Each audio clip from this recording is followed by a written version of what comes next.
Callisto की आइसी surface के नीचे पूरा का पूरा समुंदर है। साइंटिस्ट को 24 एक्सोप्लैनेट्स में से 2 ऐसे सुपर हैबिटेबल प्लैनेट्स मिले हैं, दोनों ही धरती से भी बेटर है, लेकिन साइज में ये धरती से 8 गुना बड़ा है।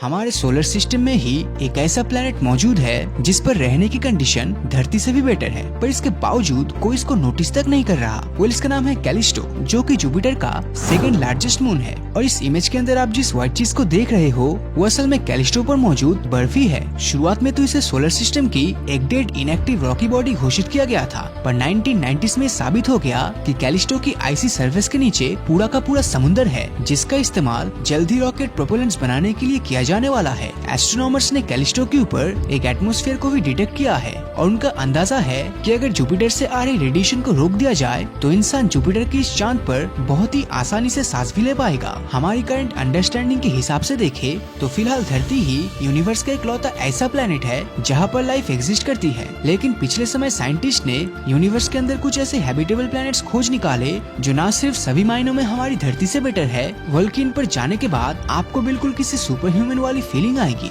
5 अक्टूबर 2020 को एस्ट्रोबायोलॉजिस्ट DS मकुच ने एक नए मिशन की शुरुआत की, जिसके तहत उन्होंने ऐसे प्लैनेट्स को अपना टारगेट बनाया जो सभी मायनों में धरती से बेटर थे। और आप यकीन नहीं करोगे कि उन्हें ऐसे प्लैनेट्स भी मिले जो 1 या 2 नहीं बल्कि पूरे के पूरे 24 थे। इन सुपर हैबिटेबल प्लैनेट्स को खोजने के लिए मकुच और उनकी टीम ने एक अलग ऑब्जर्वेशन करने का डिसाइड किया, जिसके लिए उन्होंने क्राइटेरिया की एक लिस्ट बनाई। और जो भी प्लैनेट क्राइटेरिया की उस लिस्ट को फॉलो कर रहा था, तब इसका सीधा सा मतलब था कि वो सुपर हैबिटेबल प्लेनेट है। जब भी कोई प्रॉपर प्लेनेटरी सिस्टम मिलता है तब उसमें सबसे पहला काम होता है वो प्लेनेट और उसके होस्ट स्टार के बीच के डिस्टेंस को मेजर करना, क्योंकि इससे ही हमें पता चल जाता है कि वो प्लेनेट अपने हैबिटेबल जोन में है या नहीं, और अगर है तो उस पर कितना वाटर परसेंटेज होगा। हैबिटेबल प्लैनेट्स खोजने के अगले क्राइटेरिया की बात करें तो वो है size and mass of planets, क्योंकि किसी भी प्लैनेट का मास और साइज लाइफ को इवॉल्व होने में इन्फ्लुएंस कर सकता है। अब जितना प्लैनेट का साइज होगा उतनी ही ज्यादा जगह मौजूद होगा इंसानों के रहने के लिए,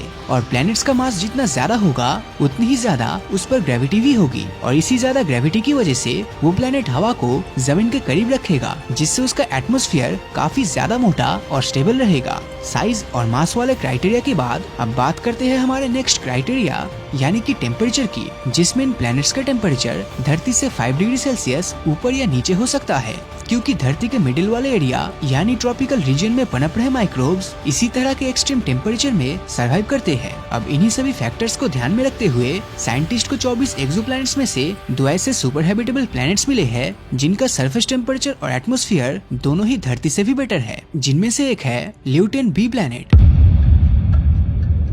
इस प्लेनेट को 2017 में पहली बार ऑब्जर्व किया गया था। तब पता चला कि इस पर न सिर्फ पानी है बल्कि किसी भी लाइफ फॉर्म के जिंदा रहने के लिए सभी जरूरी चीजें जैसे कि हाइड्रोकार्बन्स और अमाइनो एसिड्स भी भारी मात्रा में मौजूद है। ये प्लेनेट इंसानों के रहने के लिए इतना अच्छा है कि रिसर्च के मुताबिक इसके परफेक्शन के पीछे किसी एलियन का हाथ बताया जाता है। और इसी पॉसिबिलिटीज को देखते हुए अक्टूबर 2017 और 18 में मेटी नाम की ऑर्गेनाइजेशन ने इस प्लेनेट पर कई मैसेजेस भेजे हैं, जिनमें से एक मैसेज में अलग अलग म्यूजिकल इंस्ट्रूमेंट की आवाज और दूसरे मैसेज के अंदर यूनिवर्स में हमारी लोकेशन का साइंटिफिक ट्यूटोरियल है, जिससे कि अगर ल्यूटेन B पर इंटेलिजेंट लाइफ मौजूद हुई तब हमें उसके बारे में एक न एक दिन जरूर पता चलेगा। अब अगला सुपर हैबिटेबल एरिया है ट्रैपिस्ट स्टार सिस्टम। कहा जाता है धरती के रेगिस्तान में जितने मिट्टी के कण है उतने ही स्टार्स पूरे ब्रह्मांड में मौजूद है। अब अगर सितारे ही इतने हैं तो सोचिए प्लैनेट्स कितने होंगे, और इतने अरबों खरबों प्लैनेट्स में सिर्फ हमारी धरती पर ही लाइफ एग्जिस्ट करती है, ऐसा होना तो लगभग नामुमकिन सा लगता है। हमारी धरती से करीब 39 लाइट ईयर दूर एक ऐसा स्टार सिस्टम मौजूद है जहां 1 या 2 नहीं बल्कि पूरे 7 धरती जैसे प्लैनेट्स अपने स्टार का चक्कर लगा रहा है, और इनमें से 3 प्लैनेट्स अपने हैबिटेबल जोन में ऑर्बिट कर रहा है। ट्रैपिस्ट 1 नाम की स्टार सिस्टम की डिस्कवरी पहली बार साल 2017 में की गई थी। इसके प्लैनेट्स धरती से भी ज्यादा पुराने हैं, मतलब कि इन प्लैनेट्स पर जो लाइफ होगी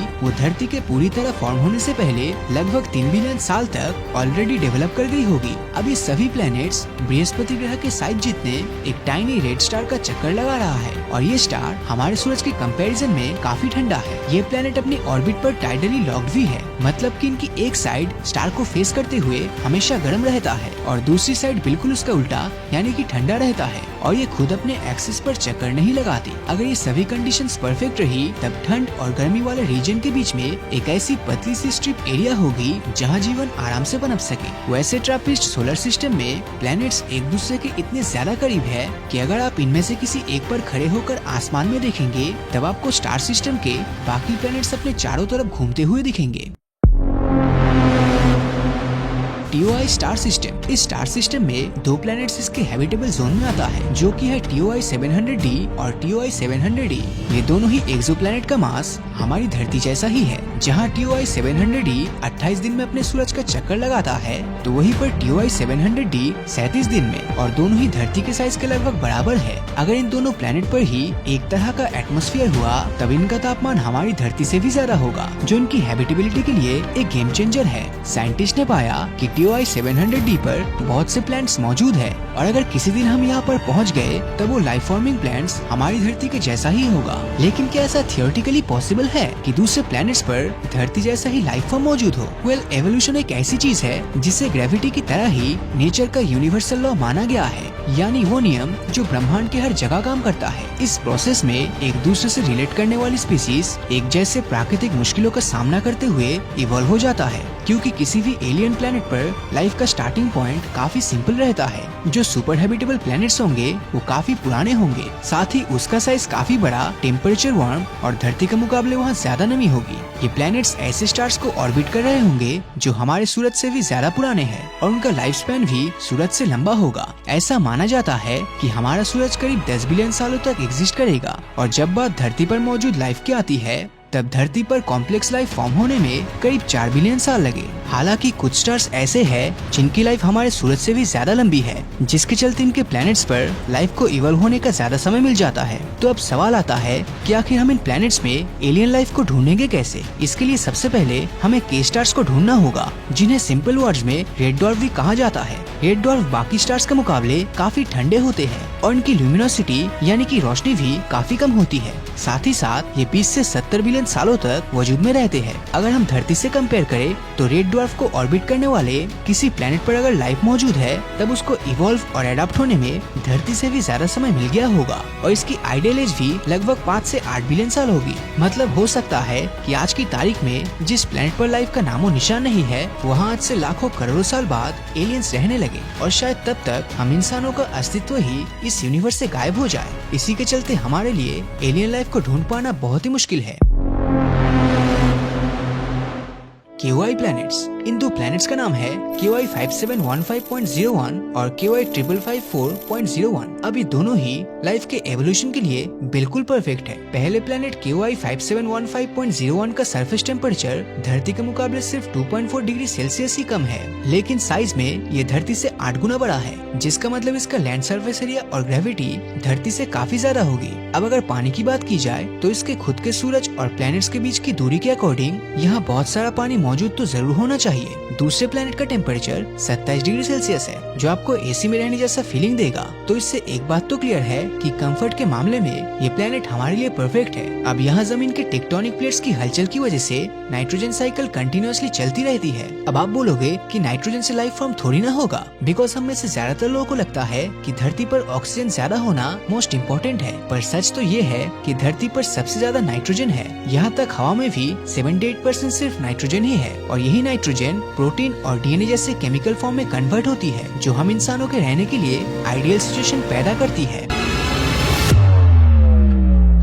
टी गार्डन भी, इसको सुपर अर्थ भी कहा जाता है। ये अब तक खोजा गया मोस्ट अर्थ लाइक प्लैनेट्स है और अगर इसका एटमॉस्फेयर बहुत हद तक धरती जैसा हुआ तब इसका सरफेस टेम्परेचर भी करीब 28 डिग्री सेल्सियस जितना ही होगा। मतलब कि हम इंसानों के रहने के लायक है और इस प्लैनेट का सूरज भी हमसे सिर्फ 12.4 लाइट ईयर दूर है। धरती से 1800 लाइट ईयर दूर सिग्नस कॉन्स्टेलेशन में स्थित एक ऐसा ही एक्सोप्लैनेट है केपलर 452b। ये एक्सोप्लैनेट 385 दिनों में अपने स्टार को एक बार रिवॉल्व करता है और इसका एवरेज टेम्परेचर करीब 1.6 डिग्री सेल्सियस है। साइंटिस्ट का मानना है कि इसकी सरफेस पर लिक्विड वाटर एग्जिस्ट करता है और शायद यहाँ पर हम जैसा से जिंदा जीव रह रहे होंगे, पर इसकी ग्रेविटी शायद हमारे इस सपने को तोड़ दे। केपलर 452b धरती से 60% ज्यादा मैसिव है, जिसके कारण इसकी ग्रेविटी काफी ज्यादा है। अब इतनी हाई ग्रेविटी में जीवों का जमीन पर रह पाना तो बिल्कुल भी पॉसिबल नहीं लगता, लेकिन इसके एटमॉस्फेयर की हाई डेंसिटी को देखते हुए पॉसिबिलिटीज है कि यहाँ हवा में उड़ने वाले जीवों की भरमार हो। आर्टिफिशियल इंटेलिजेंस के द्वारा प्रोड्यूस की गई सिमुलेशन की माने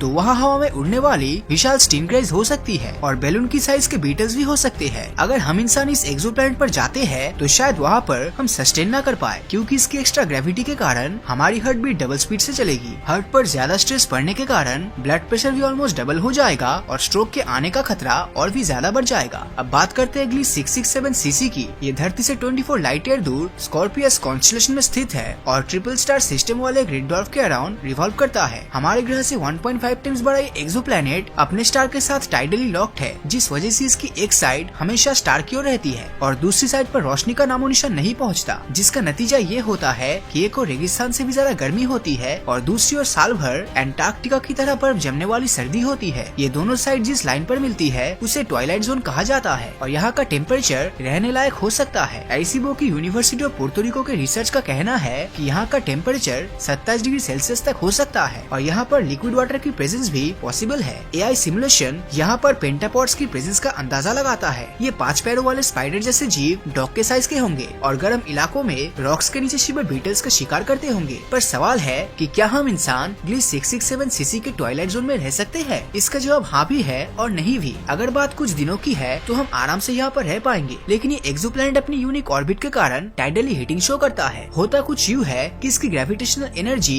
थर्मल एनर्जी में कन्वर्ट हो जाती है। इससे प्लेनेट का इंटीरियर हीट होता है और वोल्केनोस और गीजर्स एक्टिव हो जाते हैं। इस कारण से सरफेस का टेम्परेचर अचानक से बहुत हाई चला जाता है और शायद हम इंसान इतने टेम्परेचर में सर्वाइव न कर पाए। अब मैं आपको ले जाने वाला हूँ धरती से 36.7 लाइट ईयर दूर बूटस कॉन्स्टेलेशन के ब्राइटेस्ट स्टार आर्क्टुरस के सैर पर। ये एक रेड जायंट स्टार है और इसकी ब्राइटनेस हमारे सूरज से 100 गुना ज्यादा है। अपनी करंट टेक्नोलॉजी से हम आर्क्टुरस के अराउंड कोई भी एक्सोप्लैनेट खोजने में नाकाम रहे हैं, पर एआई सिमुलेशन के अनुसार एक समय यहाँ पर धरती जैसे एक प्लेनेट एग्जिस्ट करता था। साइंटिस्ट ने इसको आर्क्टुरस से नाम दिया है। जब आर्क्टुरस एक रेड जायंट स्टार बना तो ये एक्सोप्लैनेट रेगिस्तान में बदल गया और स्टार के अंदर ही समा गया। अगर उस समय आर्क्टुरस ए पर कोई एलियन सिविलाइजेशन रहती होगी तो शायद उसने इस कैटास्ट्रॉफी को पहले से ही प्रेडिक्ट कर लिया था और वो अपने आप को इससे बचाने के लिए इतनी एडवांस्ड भी बन चुकी होगी। हो सकता है वो एडवांस्ड सिविलाइजेशन आज भी आर्क्टुरस ए पर विशाल ग्लास डोम्स के अंदर रहती हो। ऐसे ग्लास डोम्स के अंदर हजारों प्लैनेट्स लगे हुए होंगे जो वहाँ के जीवों के लिए पानी और ग्लूकोज का फॉर्मेशन करेंगे। ये जीव कुछ हद तक ऑक्टोपस की तरह होंगे, जिनमें दिमाग तो होगा पर बॉडी के नाम पर सिर्फ नर्वस सिस्टम होगा।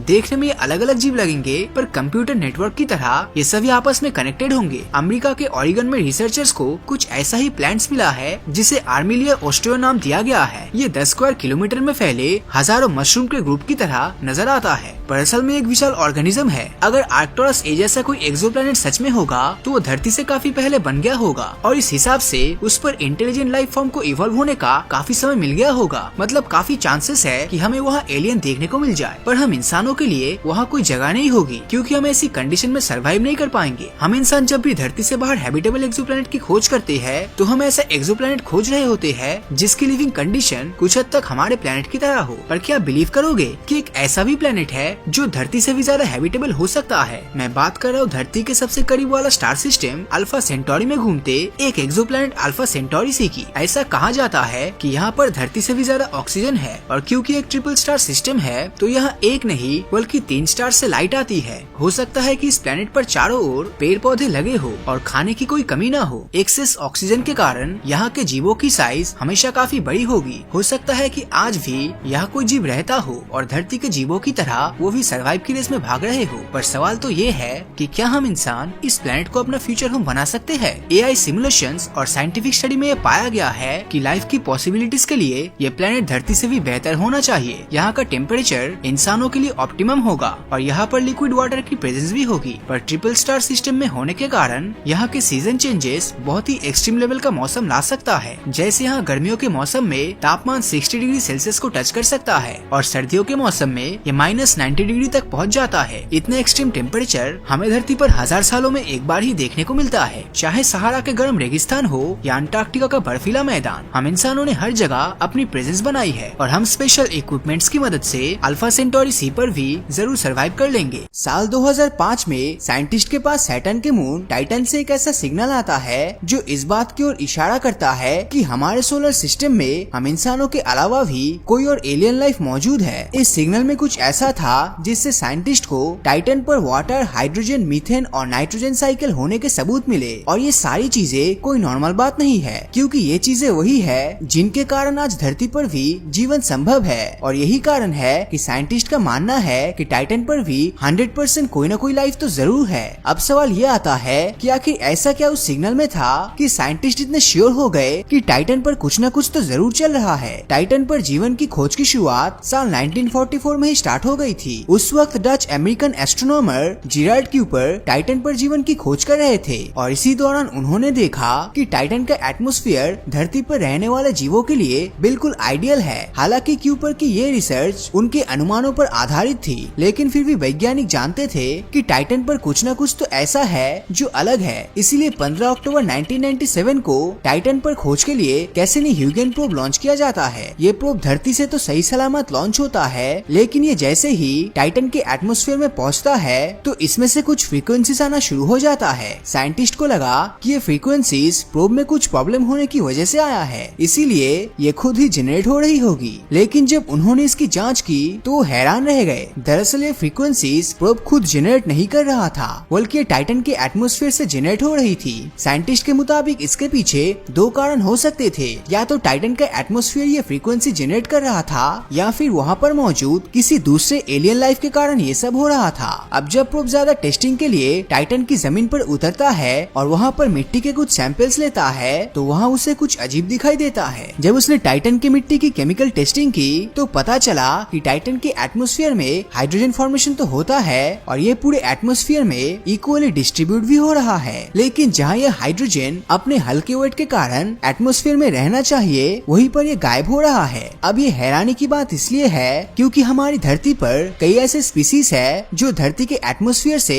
हाइड्रोजन खींचकर जिंदा रहती है, और अगर हम इसे टाइटन पर देखें तो टाइटन पर भी यही हो रहा है। इसीलिए साइंटिस्टों का अनुमान है कि टाइटन पर भी ऐसी स्पीसीज मौजूद है। इसके अलावा टाइटन के एटमॉस्फेयर में एसिटिलीन और नाइट्रोजन का अमाउंट बहुत ही कम है। धरती पर कई ऐसे ग्राउंड वाटर माइक्रो ऑर्गेनिज्म है जो एसिटिलीन पर जिंदा रहती है, इसीलिए पॉसिबिलिटीज है कि टाइटन पर भी ऐसे ही माइक्रो ऑर्गेनिजम्स है। लेकिन इन माइक्रो ऑर्गेनिजम्स के बारे में सबसे खास बात ये है कि ये पानी में नहीं बल्कि इथेन और मीथेन में रहता है। साइंटिस्ट के मुताबिक यही माइक्रो ऑर्गेनिजम्स टाइटन के एटमॉस्फेयर में नाइट्रोजन की मात्रा बढ़ा रहे हैं और यही नाइट्रोजन साइकिल हमें धरती पर भी दिखाई देती है। टाइटन पर होने वाले वोल्केनिक इरप्शन भी इससे जुड़ी लाइफ के बारे में काफी कुछ बताता है। जब साइंटिस्ट ने इसकी मिट्टी के सैंपल्स की जांच की तो उन्हें पता चला कि टाइटन पर होने वाले वोल्केनिक इरप्शन में गर्म दहकता हुआ लावा नहीं बल्कि बर्फ जैसी ठंडी अमोनिया और मीथेन निकलती है, और ये दो सब्सटेंसेस ऐसे हैं जो किसी भी लाइफ की उत्पत्ति के लिए बहुत जरूरी होता है। वैज्ञानिकों को इस बात पर बहुत ही विश्वास है कि टाइटन पर भी लाइफ है। हालांकि ये लाइफ ऑक्सीजन पर नहीं बल्कि मीथेन पर सरवाइव करती है। टाइटन पर लाइफ है या नहीं इस बात को लेकर साइंटिस्ट अभी तक श्योर नहीं है, लेकिन सवाल ये आता है कि क्या होगा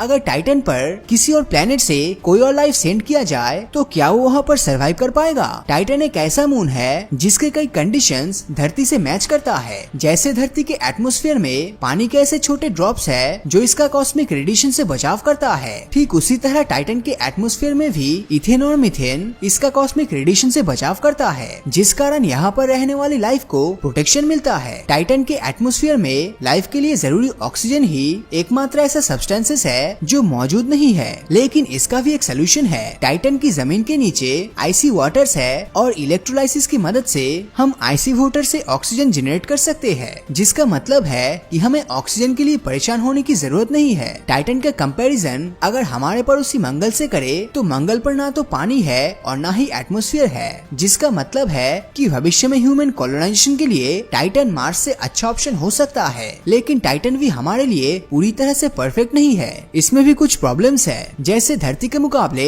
टाइटन सूरज से बहुत ही दूर है, जिस कारण यहाँ पर धरती की सिर्फ 1% सनलाइट ही पहुँचती है और इसमें से 90% सनलाइट तो इसका मोटा एटमॉस्फेयर ही ही एब्जॉर्ब कर लेता है, जिस कारण सरफेस तक हीट नहीं पहुंच पाती है और सरफेस का टेम्परेचर -179 डिग्री सेल्सियस तक चला जाता है। और धरती पर तो हम -30 डिग्री के नीचे के टेम्परेचर पर भी सरवाइव नहीं कर पाते हैं। तो टाइटन पर तो सोचना ही बेकार है। हालांकि अगर हम हमारी धरती को देखें तो 3.7 बिलियन साल पहले धरती भी टाइटन जैसा ही थी, लेकिन इसी दिन हुए एक इलेक्ट्रिक स्पार्क ने सब कुछ बदल कर रख दिया। धरती पर मौजूद फास्फोरस और हाइड्रोकार्बन्स को ब्रेक करके इन्हें आरएनए में कन्वर्ट किया और आरएनए कंबाइंड होकर डीएनए में कन्वर्ट हुआ, जिससे एक यूनिसेलुलर ऑर्गेनिज्म की उत्पत्ति हुई और फिर यही यूनिसेलुलर कंबाइंड होकर मल्टीसेलुलर बने और फिर आगे चल के यही से इंसानों की उत्पत्ति हुई। अब अगर देखा जाए तो टाइटन की हालत भी धरती के शुरुआती कंडीशन जैसा ही है, इसलिए इस बात की पॉसिबिलिटीज काफी ज्यादा है कि फ्यूचर में टाइटन पर भी